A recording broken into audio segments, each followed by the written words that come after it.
Welcome to Costume Commentary. I'm Kate. And I'm Brit. And we're here to tell you the story about the Scorpion and the Frog. Oh wait, no, this is Drive, right? Same thing. If you guys don't know the story of the Scorpion and the Frog, is a frog and a scorpion are sitting at the end of a pond, and the scorpion asks the frog for a ride. The frog's like, no, you're gonna hurt me. And the scorpion's like, no, I'm not gonna hurt you.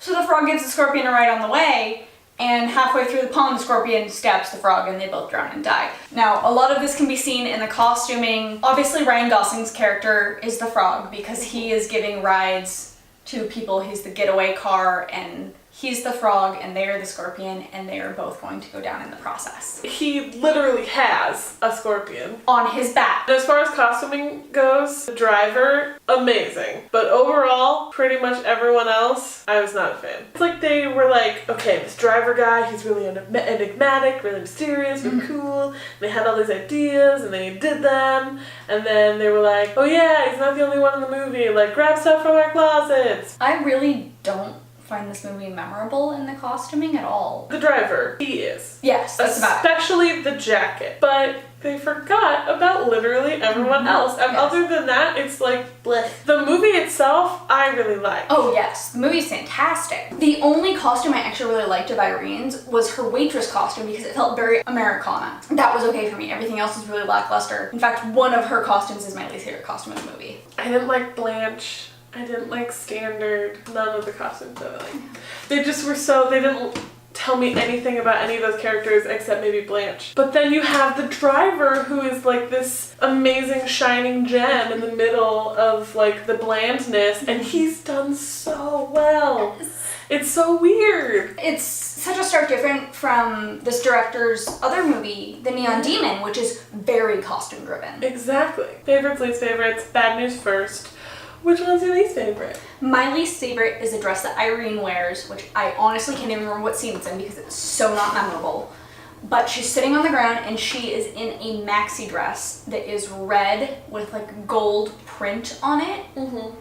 And it's very 70s. Yeah, I think that's the dress that she wears to a Standard's like coming home party. And it's just so lackluster, and it looks like something that she bought at Ross. A lot of her clothes do. I saw it and my mind immediately went to like, I didn't want to pay attention to this scene because I'm already not bothered with it. If she's your lead female, her costume shouldn't come from Ross. Or just style it differently. Or, yeah. I mean, like, there are lots of people who shop at Ross who find really cute things and do amazing things with them.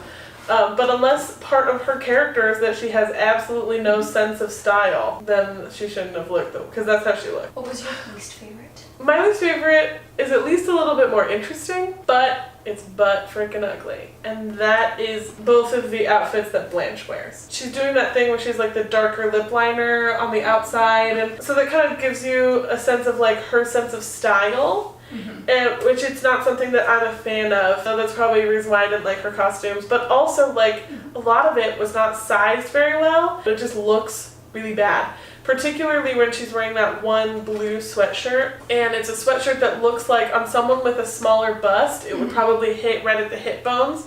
But because Christina Hendricks has such a large bust, it gets pulled up and it's sitting right at the smallest part of her. Mm-hmm. It looks like a little crop jacket on her.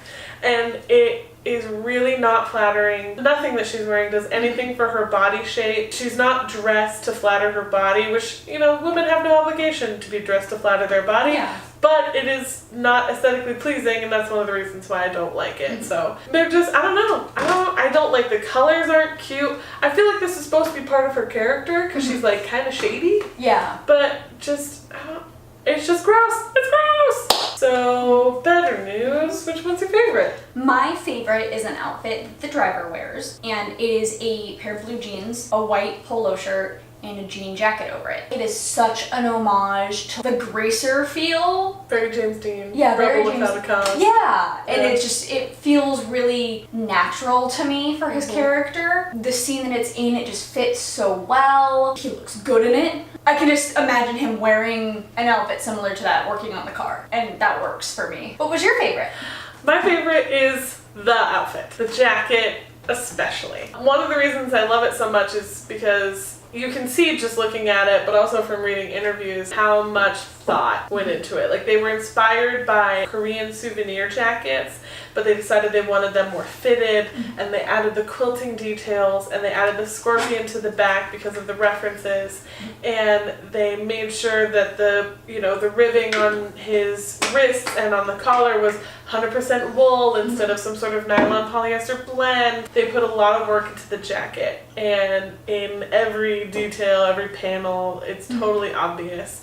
And it is the iconic piece from the movie, and I think there's definitely a reason. I think it has like just enough shine and just enough dark spots where, especially because it's like little slivers, they took all the symbolism of the movie and shoved it into this jacket, and it's amazing. And I wish that they had worked as hard, and maybe they did work as hard and it just didn't come across, but I wish that the awesomeness of the jacket had spread to everything else. That's also my overall take on it. When you focus on one character and one character only, the rest of your movie becomes lacking. Oh, I would say definitely still go see it. Yes. Because this is just one aspect. Like, I want to stress, we are only talking about the costumes. Pretty much every other aspect of the movie, the cinematography, the soundtrack, the acting, is superb. It's just the costumes that we weren't a fan of, and that's what we talk about, so that's our opinion. But as far as everything else, please go watch this film. It is absolutely fantastic. Try not to let the costumes bother you. If you enjoyed this video, please make sure to give it a like down below and comment if there's any movie, TV show, video game, art series, anything that has costumes in it that you would like us to review the costumes of. Now that we're getting into October, our favorite month, we're going to be doing a lot of horror or just general Halloween spooky themed reviews, tutorials, bonus videos. So get ready for that. And the first one is this coming Monday. We're going to be talking about The Craft, which is actually a viewer request. So click subscribe if you want to be notified about that as soon as it comes out. Thanks for watching. Bye. Hey guys, welcome back to another tutorial. Today Kate is going to be showing you guys how to make a fall themed leaf crown, and here's what you're going to need. So first you're going to need a few bouquets or garlands, whatever kind of foliage that you want to make your leaf crown out of.